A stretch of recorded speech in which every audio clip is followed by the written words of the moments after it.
boa noite. Louvado seja o nome do Senhor, amém? Quantos aqui já sentiram a presença do Senhor? Amém? Eu pude sentir a presença do Senhor aqui nessa noite. Abra sua Bíblia no livro de Zacarias, capítulo 3. Sejam bem-vindos também aqueles que estão online.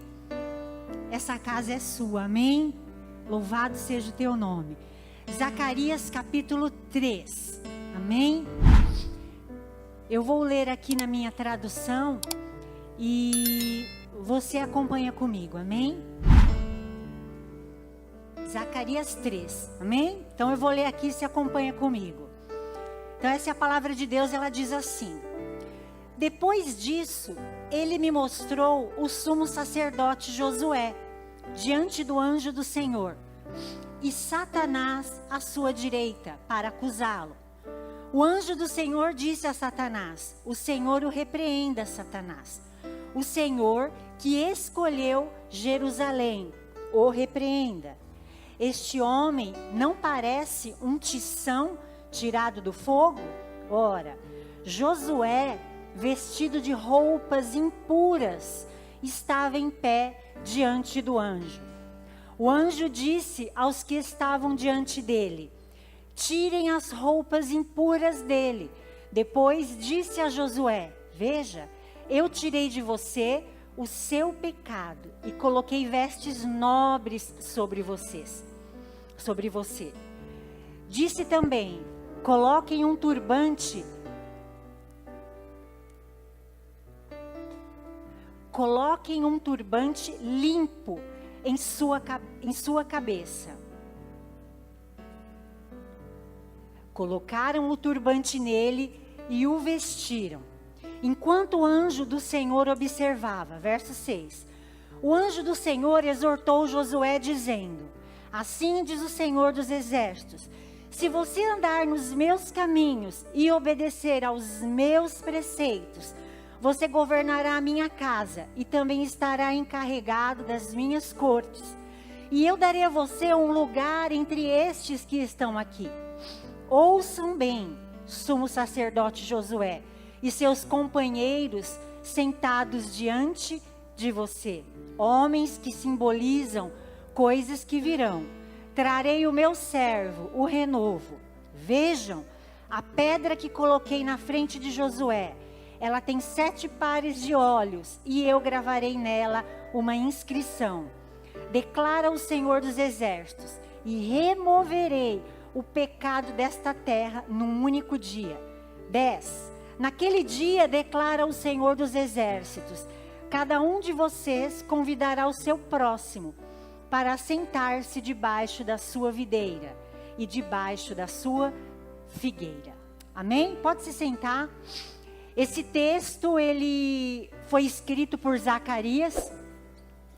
Ele retrata para nós aqui realidades que aconteceram depois do cativeiro da Babilônia. Zacarias, ele é um profeta pós-cativeiro da Babilônia e contemporâneo do profeta Ageu. E Zacarias escreveu esse livro mais ou menos por volta do ano 500, 520 a.C. E nessa ocasião, o povo de Israel, por obediência, o povo de Judá, sobretudo, foi levado para uma, podemos dizer assim, uma amarga escravidão. Um terrível e amargo cativeiro na Babilônia, onde eles ficaram 70 anos. E com a mudança da época, do poder político do Império Medo-Persa, do Império Babilônico para o Império Medo-Persa, o povo então teve a oportunidade, podemos dizer assim, de retornar para sua terra e como promessa de Deus. E então eles voltam do cativeiro para Jerusalém, mas eles não se voltam para o Deus a qual eles deviam servir. O cativeiro havia terminado, o contexto histórico, geográfico havia mudado, mas o coração não. E eles estavam até fazendo a obra de Deus, mas não com zelo.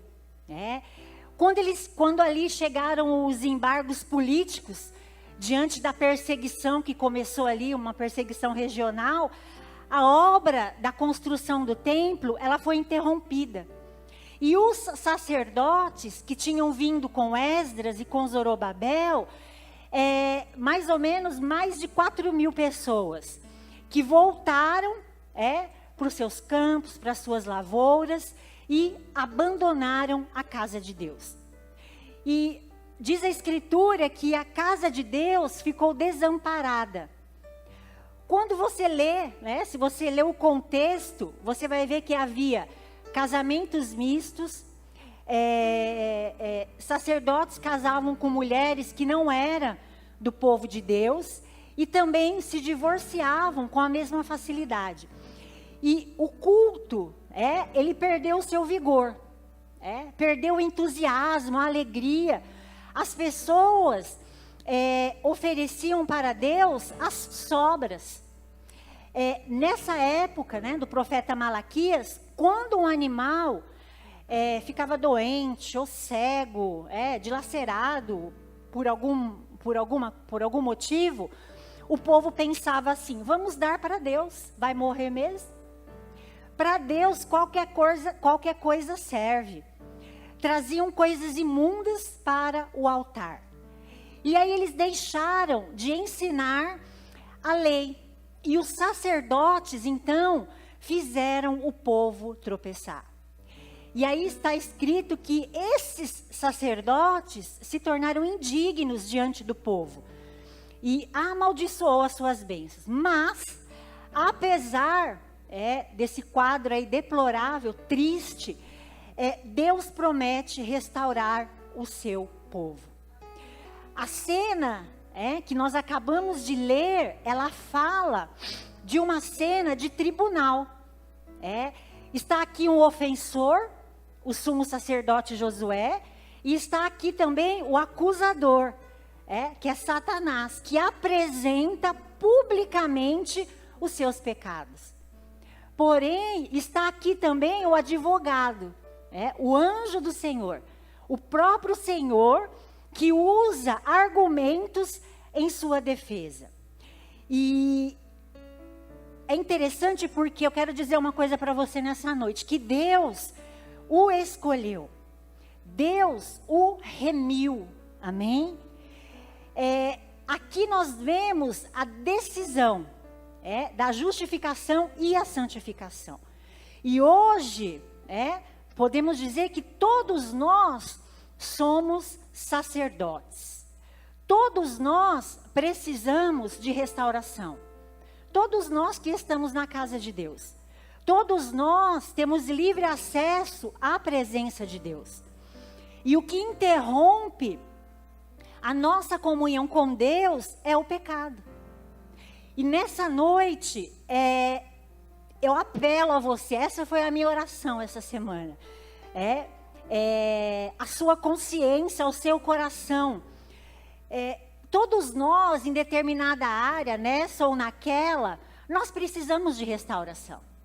Num grau maior ou num grau menor. E a minha oração é que o Espírito Santo de Deus nos ilumine nessa noite. Que o Espírito Santo de Deus te toque nessa noite. Que o Espírito Santo de Deus nos constranja. Para que também nessa noite, neste dia, podemos dizer o último dia do mês de outubro, 31, haja nesse lugar, na Visconde de Inhaúma, 878, restauração para a nossa vida. E a primeira necessidade da restauração, nós encontramos no verso 3. O pecado do sacerdote. Olha só, Josué estava vestindo, usando vestes sujas. E ele estava diante do Senhor. O que é vestes sujas aqui, É algo que está por fora. É externo, mas que reflete, que retrata o que está por dentro.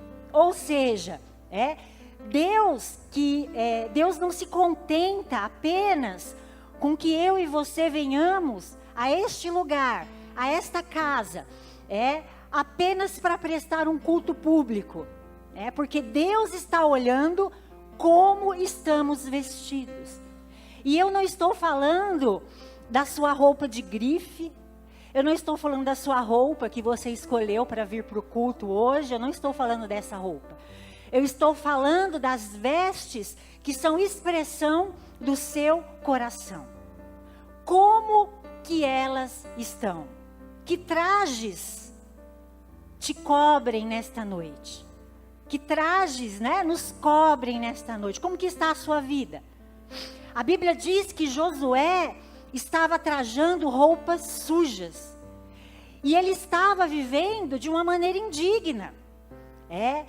E Deus, Ele está muito, mas muito interessado em quem você é, do que naquilo que você faz. Não é a sua posição que impressiona o Senhor. Deus, Ele requer de mim e de você santidade no coração. Porque sem santidade é impossível ver a glória de Deus. Nós cantamos aqui, louvamos agora há pouco. O sacerdote, ele está oficiando. O sacerdote, ele está ministrando. O sacerdote, ele está ensinando. O sacerdote, ele está intercedendo pelo povo. E de uma certa forma, todos nós somos sacerdotes. Muitas vezes, nós temos muito mais facilidade para detectar, o problema no outro, do que identificá-lo em nós mesmos. E foi isso que aconteceu com o profeta Isaías, não é? Ai dos que ajuntam casa a casa, ai dos que se entregam às bebedices, ai dos que vivem a iniquidade, o pecado, ai dos que chamam o mal de bem e o bem de mal, ai dos que são sábios aos seus próprios olhos, ai dos. Mas agora, quando o profeta Isaías, ele entra na casa de Deus, ele diz, ai de mim, estou perdido. A primeira coisa que eu e você precisamos nesta noite, para sermos restaurados por Deus. É termos consciência de que trajamos vestes sujas. E precisamos de purificação. Trajamos vestes sujas. E Deus conhece o nosso coração. Deus, Ele conhece quem somos. Deus, Ele te conhece por dentro e por fora. Ele nos conhece mais do que a nós mesmos. Repete assim comigo.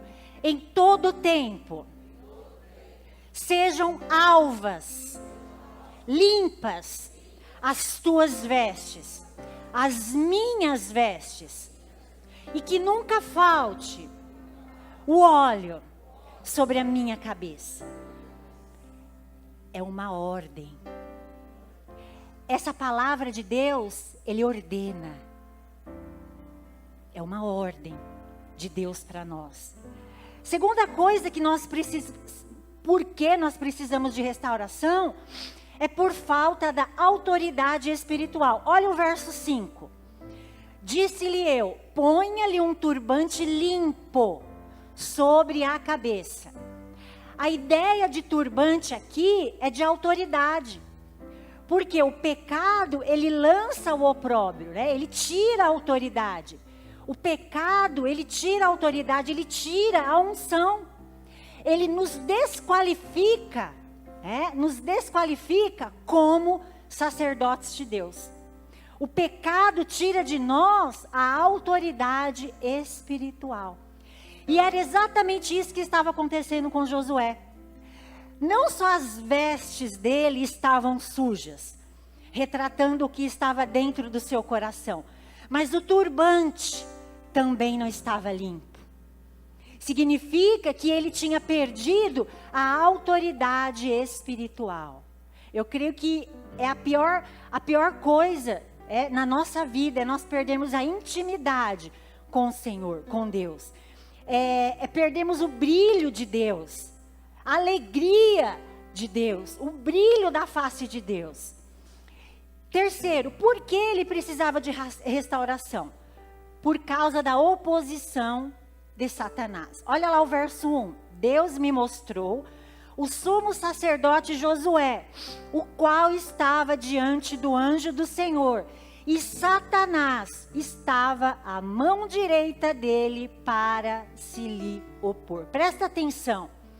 Satanás, ele está se opondo aqui ao líder, ao sumo sacerdote. A Bíblia diz que ele é o opositor, que ele é o acusador. E Satanás está tentando aqui, nesse contexto, um contexto religioso, sagrado, no templo, no lugar mais estratégico, do lado direito, na hora mais importante, quando o sacerdote estava orando pelo povo. Eu não sei se você tem alguma dúvida que Satanás está espionando você. Você tem alguma dúvida que Satanás investiga a sua vida? Você tem alguma dúvida que Satanás conhece o seu pecado? Você tem alguma dúvida que Satanás se coloca do seu lado direito para se opor a você, para tentar te desqualificar, tirar de você a capacidade de continuar fazendo a obra de Deus? Presta atenção que esse adversário, ele descobre os pontos fracos do caráter e ele os ataca. Ele ataca os defeitos secretos dos santos e os proclama. Com o maior sinal de deslealdade, ele declara, o exibe para todo mundo ouvir. Esse é o nosso opositor, que nos acusa de dia e de noite na presença de Deus. Acusa quando você peca e acusa até mesmo quando você não peca. Não foi assim com Jó? Quando Deus disse, observaste o meu servo Jó? Não tem ninguém na terra semelhante a ele, homem íntegro, reto, temente a Deus, que se desvia do mal. E Satanás também pudera. Tu tens abençoado, tem guardado a vida dele, tem prosperado os seus bens. Toca nele, toca no que ele tens e verás se não blasfemas contra ti na tua face. Nós precisamos de restauração por causa dessa terrível oposição de Satanás. Um segundo ponto que é importantíssimo é a possibilidade da restauração. A restauração, ela é possível, por quê? Porque ela está baseada na presença de Deus. O verso 1 diz que Deus me mostrou o sumo sacerdote, o qual estava diante do anjo do Senhor. Nós somos pecadores. E se todos nós, pecadores, tentássemos nos perdoar a nós mesmos, não dá, né? Todos estamos desqualificados. Mas nós estamos aqui na presença de Deus. Quando você está na presença de Deus, tem esperança. Quando você está na presença de Deus, tem perdão, tem cura, tem restauração, tem começo. A restauração do sumo sacerdote Josué começa pelo fato dele estar na presença do Senhor. E hoje nós estamos aqui na presença do Senhor. Nós não fomos atraídos aqui por causa desse templo físico. Nós não fomos atraídos aqui por causa da música, por causa da pregação, por causa dos irmãos, dos colegas, Nós fomos atraídos aqui pela presença de Deus, do Deus vivo. E é por causa dele que eu e você estamos aqui. Viemos aqui nesta noite, amém? Há um novo tempo. Há um tempo novo de esperança para nossas vidas. Há um tempo de restauração para as nossas vidas. A nossa restauração, ela é baseada na repreensão de Satanás. Olha o verso 2. Mas o Senhor disse a Satanás: o Senhor te repreende, ó Satanás. Sim, o Senhor que escolheu a Jerusalém te repreenda. Não é este um tição tirado do fogo? Presta atenção que Satanás, ele é o opositor. O diabo é o acusador. Mas ele não tem poder sobre a sua vida. Quando o Senhor está do nosso lado, como nosso defensor. Satanás, ele não pode dar um passo, nem um centímetro a mais do que Deus o permite dar. Satanás, ele está rigorosamente dentro do limite que é permitido por Deus. Satanás, ele não pode atingir você quando você busca o refúgio de Cristo. Porque Jesus Cristo é o nosso advogado. Ele é o seu escudo. Ele é o seu defensor. Satanás é o acusador, mas Jesus Cristo é o advogado. E é o Senhor Jesus Cristo quem nos defende. É o Senhor Jesus Cristo quem nos protege, quem nos perdoa. É Jesus quem nos restaura. É Jesus que nos cobre com a sua justiça. E é com o Senhor ao nosso lado que o diabo e todos os seus demônios se levantam contra nós. Mas eles não poderão nos destruir. O próprio apóstolo Paulo já disse: quem tentará acusação contra os eleitos de Deus? Porque é Deus quem nos justifica. Quem nos condenará é Cristo, Jesus, que morreu morreu e ressuscitou, o qual está à destra de Deus e também intercede por nós. Jesus Cristo morreu por nós. Jesus Cristo ressuscitou para a nossa justificação. E Ele está lá, à destra de Deus, e continua como nosso advogado, o justo. Portanto, nenhuma acusação contra mim e você, que está em Cristo, pode prosperar. A restauração para nós nessa noite.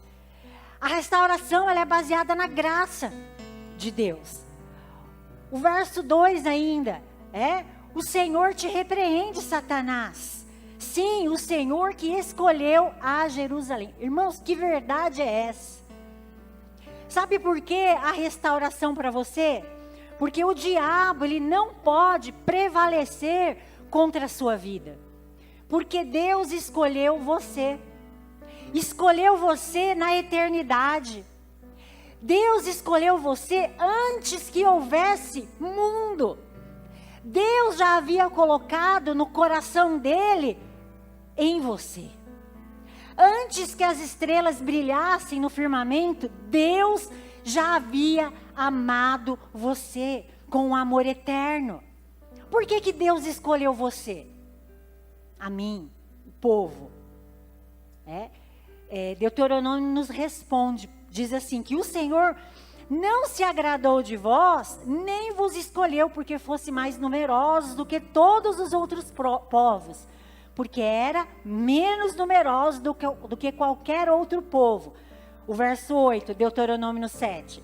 Mas o Senhor, olha isso, vos tirou com mão forte e os resgatou da casa da escravidão. O verso 9, saberás que o Senhor, teu Deus, é Deus, o Deus fiel, que guarda a aliança e a misericórdia até 1000 gerações, para com aqueles que o amam e obedecem aos seus mandamentos. Deus não escolheu Israel, Deus não escolheu Jerusalém, porque Israel era o maior povo, ou porque Jerusalém era uma bela cidade. Deus não escolheu você e a mim, porque nós éramos bons, bonitos, santos, piedosos. Não. Deus nos amou e nos escolheu apesar de quem éramos e não por quem éramos. Deus não escolheu você porque você o amava. Ele escolheu você para que você o amasse. Deus, Ele não escolheu você porque você era santo.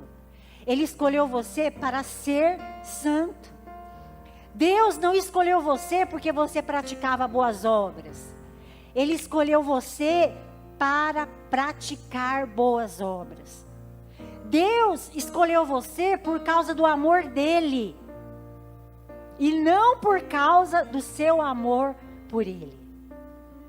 Deus escolheu você. Amém? A restauração para a sua vida.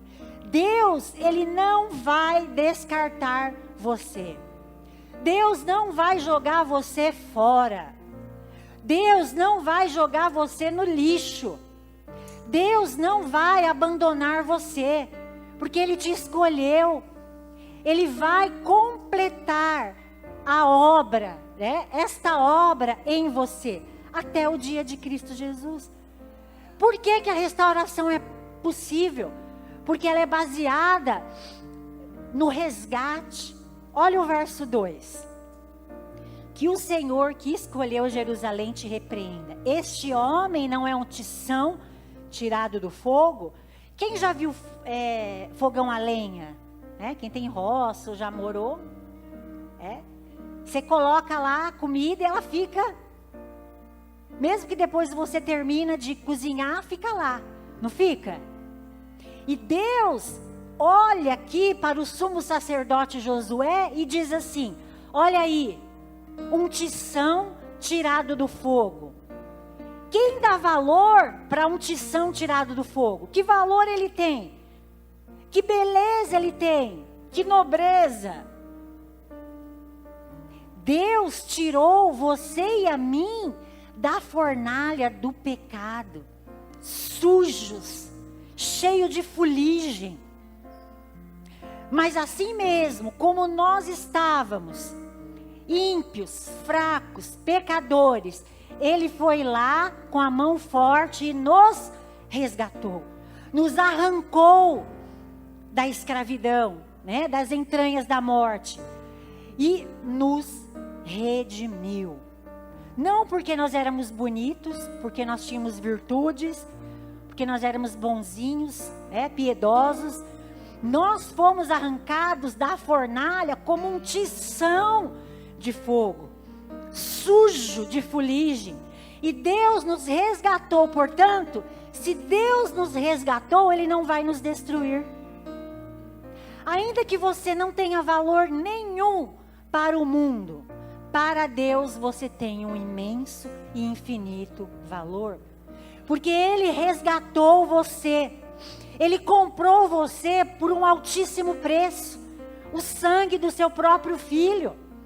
Por isso que o apóstolo Paulo pergunta em Romanos, se Deus é por nós, quem será contra nós? Aquele que não poupou o seu próprio Filho, porventura não nos dará com Ele graciosamente todas as coisas? Ele já nos tirou da fornalha e nós somos preciosos para Ele. Por quê? Porque Ele nos amou na eternidade. Ele nos arrancou dessa fornalha. É claro que aqui o contexto, ele é mais imediato, vamos dizer assim, de tirar da fornalha. Aquela grande, amarga escravidão, terrível cativeiro babilônico. Mas hoje, eu e você fomos arrancados de uma fornalha que nos levaria para a perdição eterna. Nós fomos resgatados por Deus. Por isso que estamos aqui nesta noite. E esse processo de restauração, como que ele acontece? Através da purificação. Olha lá, verso 4.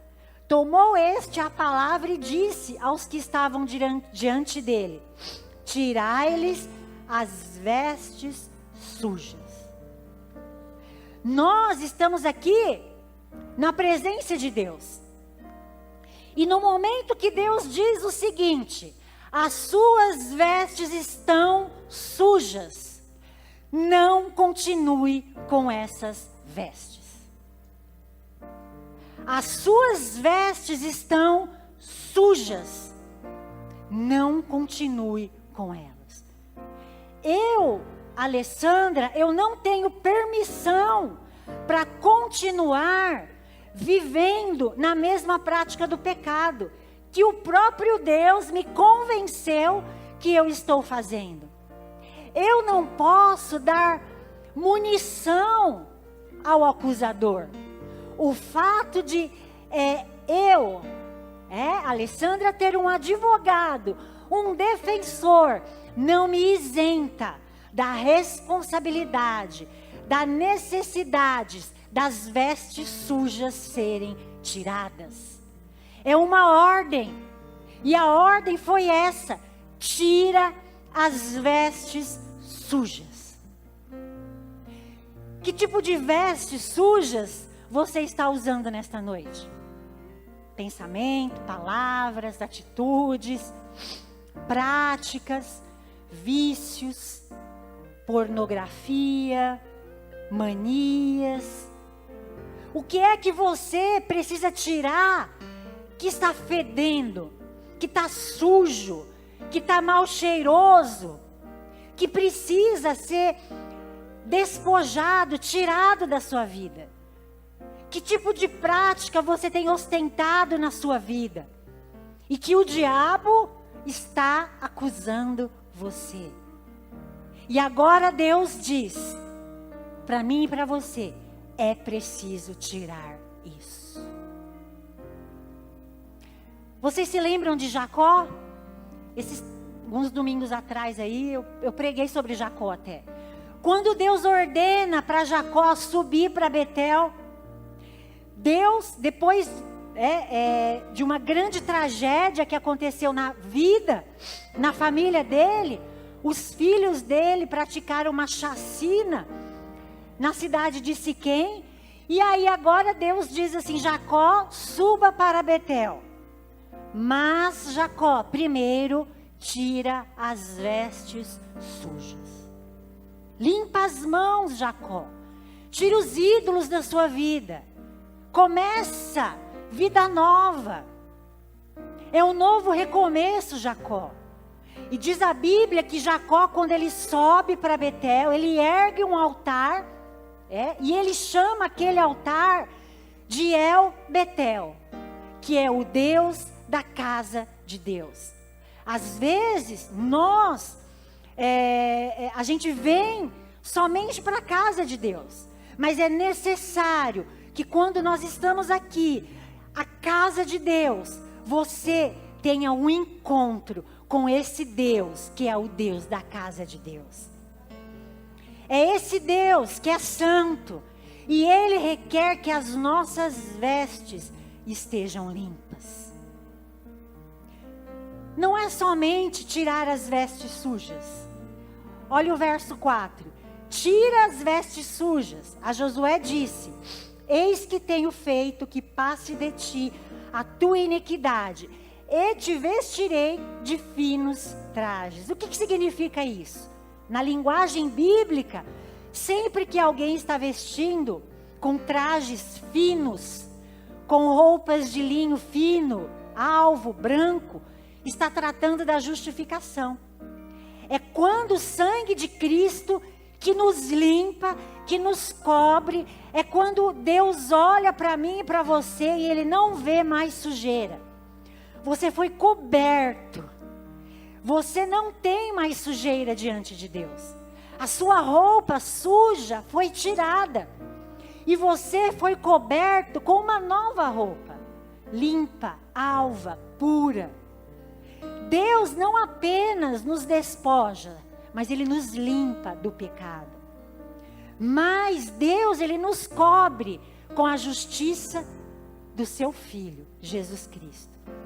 E é imputado em você a justiça de Jesus, do Filho de Deus. Porque você está coberto de roupas brancas.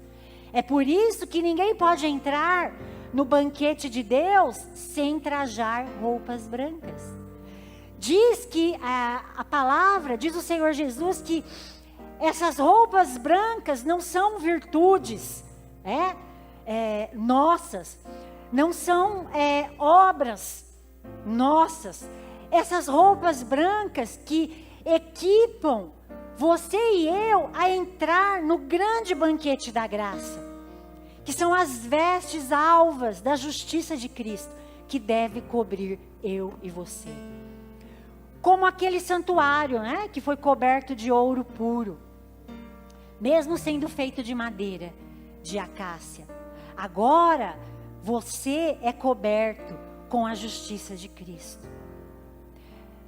Outro ponto, a restauração da autoridade espiritual. Olha o verso 5. E disse: ponham-lhe um turbante limpo sobre a cabeça. O diabo, ele é astuto, não é? Ele tenta você para você pecar. E aí depois que você peca, ele fala: não tem mais saída, não tem mais jeito para a sua vida, você está arruinado. Nunca mais você vai se levantar. Nunca mais você vai ser alguém. E eu quero trazer à sua memória nesta noite 2 exemplos da palavra de Deus. O primeiro exemplo é o filho pródigo. O que ele fez? Ele pegou o dinheiro do pai, a herança antecipada, e desperdiçou tudo, vivendo uma vida desregrada, uma vida arruinada. Os amigos o abandonaram e ele foi parar no brejo, numa pocilga. E aí ele pensou assim: vou me levantar e terei com o meu pai. Mas não havia expectativa no coração, não havia expectativa de comunhão plena. Ele apenas pensava assim, que ele ia ser acolhido pelo pai como um empregado. Mas o pai não acolhe apenas como um empregado. O pai restaura a autoridade e o status de filho. Anel, sandálias, roupas, banquete, festa. Eu quero dizer para você nesta noite, em nome de Jesus, que o Senhor está aqui para restaurar a sua autoridade espiritual. O Pai restaura a autoridade e o status de filho. Você que está triste, cabisbaixo, desesperado, você que caiu, você que está se sentindo envergonhado, está se sentindo humilhado, você talvez acha que não tem mais jeito para você. Mas eu quero dizer que o melhor de Deus para a sua vida ainda está por vir. Talvez você ache que nunca mais você retornará aqueles momentos, do seu passado, que você fazia a obra de Deus, cheio do Espírito Santo, e que você orava, as pessoas eram curadas, que você pregava, havia conversão. Eu quero dizer para você nesta noite, que o melhor de Deus do seu passado há de ser medidas do que Deus vai fazer na sua vida, através e por meio de você daqui para frente. Nós estamos diante de um Deus da restauração. O segundo exemplo que eu quero trazer para você é Pedro. Ele negou Jesus, ele foi covarde, ele fugiu, ele desistiu de tudo, inclusive até de Jesus, mas Jesus não desistiu dele. Quando as mulheres foram lá ao sepulcro, diz Marcos que elas entraram dentro do túmulo vazio e de repente, do lado direito, um jovem, era um anjo. E o anjo disse assim para elas: o que vocês vieram fazer aqui? Procurar entre os mortos aquele que vive, que está vivo? Ele não está mais aqui, ele ressuscitou. Aí o anjo diz assim para elas: ide e dizei aos seus discípulos e a Pedro que ele irá diante de vós para a Galileia, e lá o vereis. E aí está escrito que Pedro vai para a Galileia, mais de 100 quilômetros de Jerusalém. Quando ele chega lá, Jesus não está lá. Pedro disse, eu vou pescar. O que ele está dizendo aqui?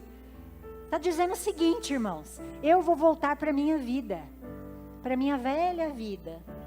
Vou voltar a fazer o que eu fazia antes, acabou tudo para mim. Acabou meu sonho, acabou meu projeto, fim de linha para mim.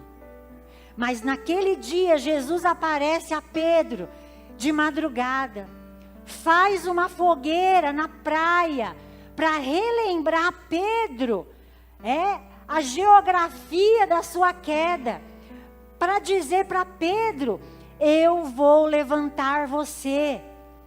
E ali Jesus restaura a vida de Pedro. Ali Jesus restaura o ministério de Pedro. Ali Jesus diz para Pedro assim, a partir dali, você vai ser um homem cheio do Espírito Santo. Você vai ser uma grande bênção nas mãos do Deus vivo. Jesus Cristo está aqui nesta noite. Ele está aqui para restaurar a sua vida, para colocar você de pé, para restaurar o seu ministério, os seus sonhos, para restaurar o seu desejo de servir a Deus e de ser usado por Ele, de ser usado por Deus, nas mãos dEle, porque Ele é o Deus da restauração. Só que não é apenas a purificação, a restauração da autoridade espiritual, mas perdão dos pecados. Olha o verso 4. Tomou este a palavra e disse aos que estavam diante dele, tira as vestes sujas. A Josué disse, eis que tenho feito que passe de ti a tua iniquidade. Bem-aventurado aquele a quem o Senhor não atribui iniquidade. Em nome de Jesus, você vai voltar para a sua casa hoje com a consciência leve, livre. O diabo tem acusado você, o diabo tem açoitado você, com o chicote da culpa, da autocomiseração. Se você pecou, você perdeu a capacidade de servir a Deus, perdeu a capacidade de viver para a glória de Deus. Você pecou, você está perdido. Só que o Senhor Jesus Cristo está dizendo nesta noite, eis que passo de ti a tua iniquidade. Teu pecado está perdoado. Fique livre do seu pecado. Vá para sua casa leve. Tire esse fardo das suas costas. Tire esse fardo dos seus ombros. Tire esse fardo, essa culpa da sua mente que fica ali te acusando de dia e de noite. Se há perdão no sangue do Cordeiro, se há perdão em Jesus Cristo, há restauração na sua alma nesta noite. Ele é o Deus que perdoa pecado. O que cansa o homem não é o trabalho. O que cansa o homem é o pecado.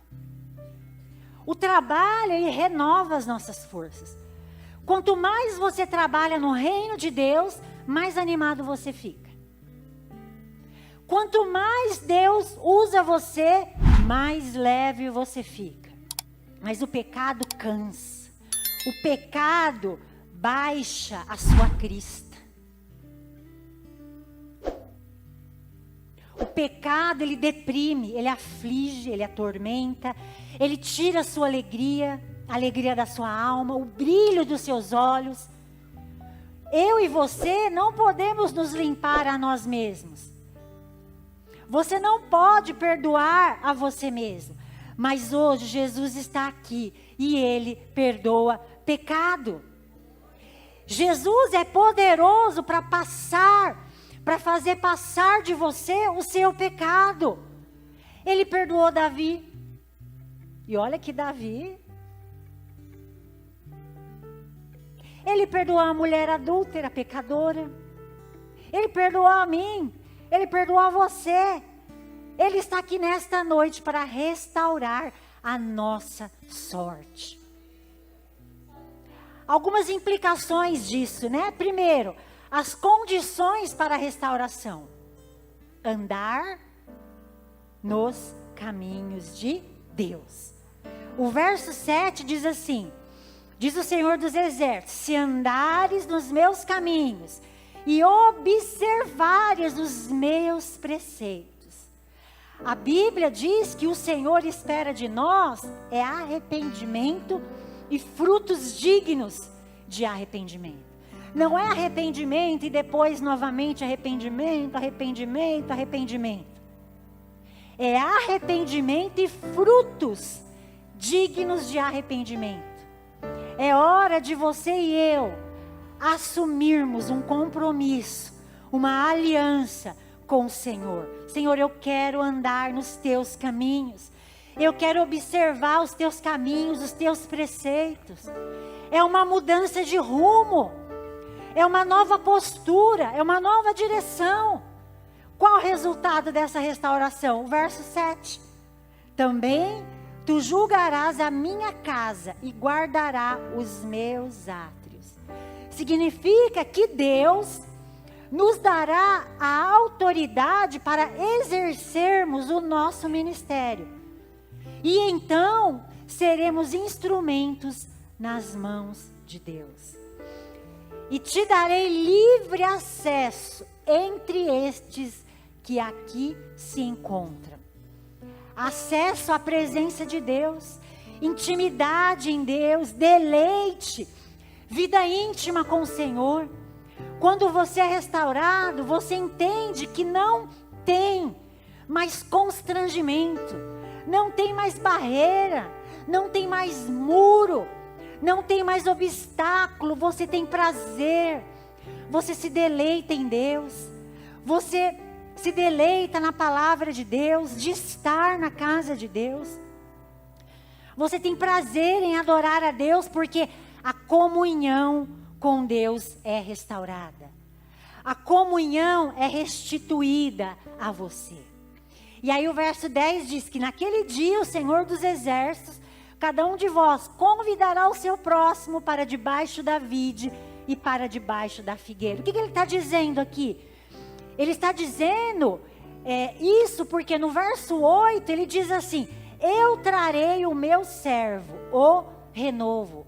Ele está falando do Messias. Ele está apontando para Jesus Cristo, porque Zacarias é um dos mais messiânicos profetas do Antigo Testamento.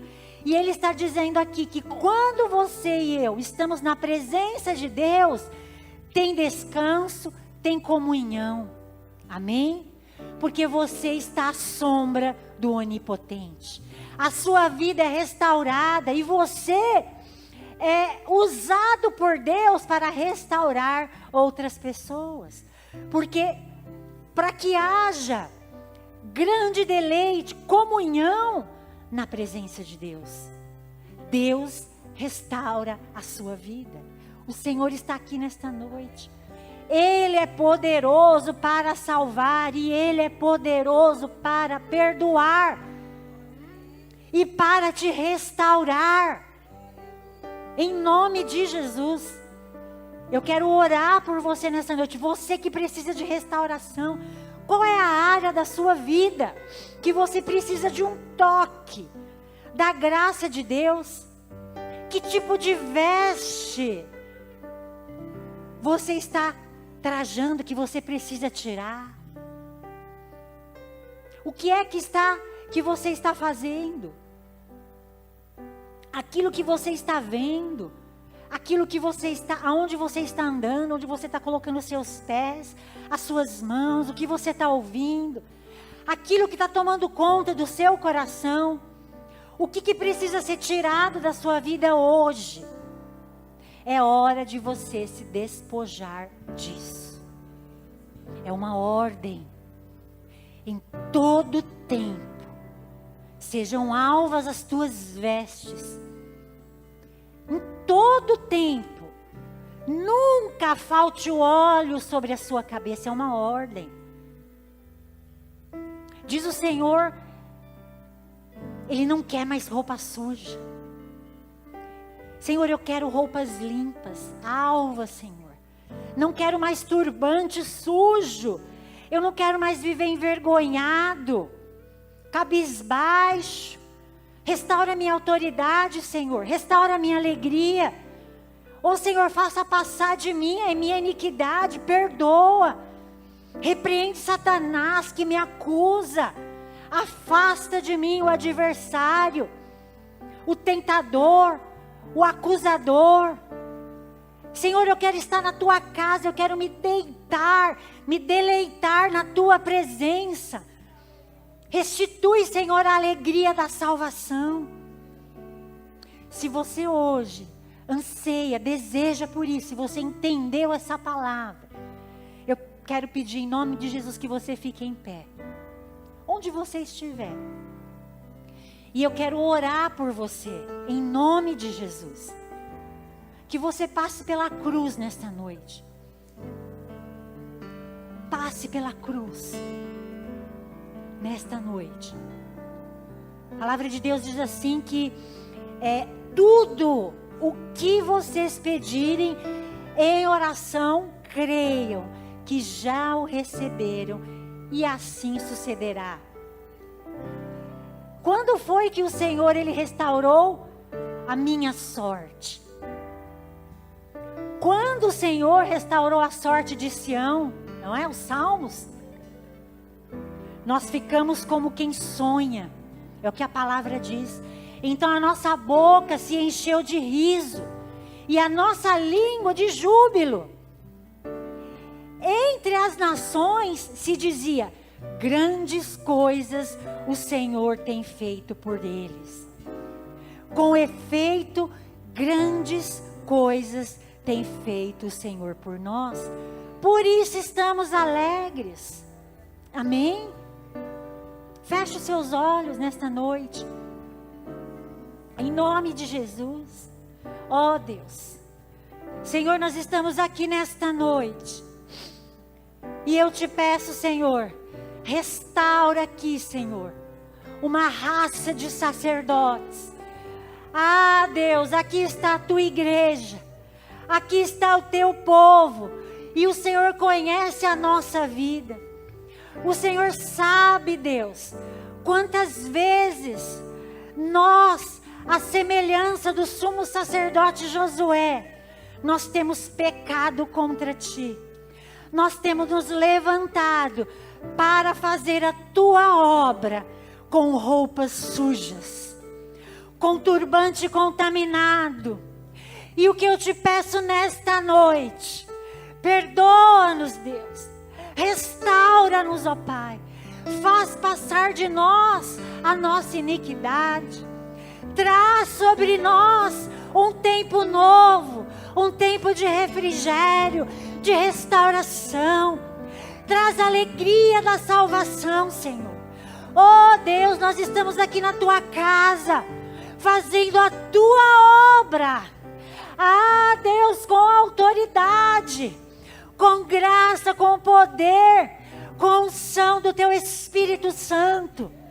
Dá-nos a bênção de entender que o renovo já chegou em Jesus, Pai. Ele é a nossa esperança.